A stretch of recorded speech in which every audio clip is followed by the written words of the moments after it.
আসসালামু আলাইকুম। ফাইনালি আজকে 10 তারিখ। তো 10 তারিখ আপনাদেরকে ভিসার আপডেট দেওয়ার চেষ্টা করব। দীর্ঘদিন হয়ে গেছে কোনো ভিসার আপডেট দিচ্ছি না।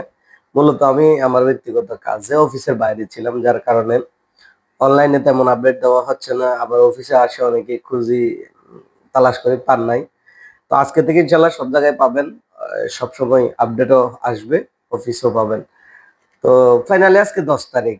আমি এতদিন কিছু বলতেছি না, মানে এক প্রকার এগুলা বিরক্ত হয়ে গেছে আপডেট দিতে দিতে বা আপনাদেরকে এই জিনিসগুলো সতর্ক করতে করতে। তো অনেক বড় বড় মানুষরা পর্যন্ত বলতেছে, ভাই 10 তারিখে কি হবে, 10 তারিখে কি ভিসা খুলবে, এরকম এরকম বলতেছে। তা আমার তো ভাই সোজা সবটা কথা, 10 তারিখে কি হবে 10 তারিখ আসলেই জানা যাবে। এখন 10 তারিখ ফাইনালি, তো আরো 2-4 দিন গেলে হয়তো বুঝতে পারবেন আসলে কি। আমি তো শুরু থেকে বলে আসতেছি যে এখানে কোথায় কি ভিসা ওপেন হবে, কি ভিসা বন্ধ হবে, সিস্টেমে কি নিবে কি নিবে না, ওগুলা সবসময় তাদের বিষয় বা তারাই এগুলা দেখে। আপনাকে আগে কোনো অ্যানাউন্সমেন্ট দিবে না। যদি বন্ধ করে যে অ্যানাউন্সমেন্ট দিয়ে যে আজকে থেকে যেমন ধরো সৌদি আরবে বাংলাদেশি সহ আরো 13টা দেশের ভিসা তারিখ ঘোষণা দিয়ে তারা স্টপ করছে। এরা আবার ঘোষণা দিয়ে কিন্তু করবে, এটা মাথায় রাখে। যদি এখানেও কোনোদিন এইভাবে ঘোষণা দিয়ে বন্ধ করে আবার ঘোষণা দিয়ে করবে। এখন তো কোনো ঘোষণা ছাড়াই এগুলা অলিখিত ভাবে আমাদের ভিসা গুলা বন্ধ, ট্রান্সফার ভিসা, লো ক্যাটাগরি, তারপর আউটসাইড ভিসা। তো যখনই তারা খুলবে তখন, যখন আমরা অ্যাপ্লাই করবো, যখন হবে তখন থেকে হবে, এতটুকু বলতে পারি। অগ্রিম কোনো কথা বলা যাবে না, এই কানুন কোনটা কি হয়, এতটুকু হচ্ছে বড় কথা।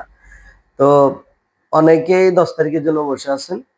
দেখেন, যেহেতু একটা হাইপ উঠছে, মানুষ একটা আপনাদের ভিতরে ছড়াই দিছে, সেটা যেটা রটে ওটা আংশিক হলেও ঘটে, অথবা যেটা ঘটে সেটা আংশিক হলেও রটে। তারপর ওয়েট করেন, দেখেন কতটুকু হয়। 10 তারিখে নইলে আরো পরের 10 তারিখে হবে, বিএনপির মতো মনে করেন প্রতি ঈদের পরেও হইতে পারে, বুঝেন নাই? তো যখন এটা হবে তখন বলা যাবে আসলে। তবে আমাদের খুবই প্রয়োজন ট্রান্সফার ভিসাটা। আমাদের হাজার হাজার না, লক্ষ লক্ষ প্রবাসীরা, ইউএই প্রবাসীরা ট্রান্সফার ভিসার জন্য বেকুল হয়ে আছে। অনেকে ফাইনের মধ্যে আছে, অনেকের কোম্পানি বন্ধ হয়ে গেছে, তারা ভিসা ট্রান্সফার করতে পারতেছে না। খুবই মারাত্মক ভাবে কষ্টে আছে ইউএই প্রবাসীরা। দেশে যারা দেখতেছেন তারা অবশ্যই এই জিনিসটা একটু খেয়াল করবেন। আমি যতটুকু জানি বর্তমান গভর্নমেন্ট ইউনূস সরকার এটা নিয়ে খুবই মাথা কামাচ্ছে, এটা নিয়ে চেষ্টা করতেছে। আশা করি 10 তারিখে না হইলেও কিছুদিন পরে হইলেও, মাস 2 মাস পরে হইলেও বা এর ভিতরে ইনশাল্লাহ কিছু একটা হবে, আশা করি।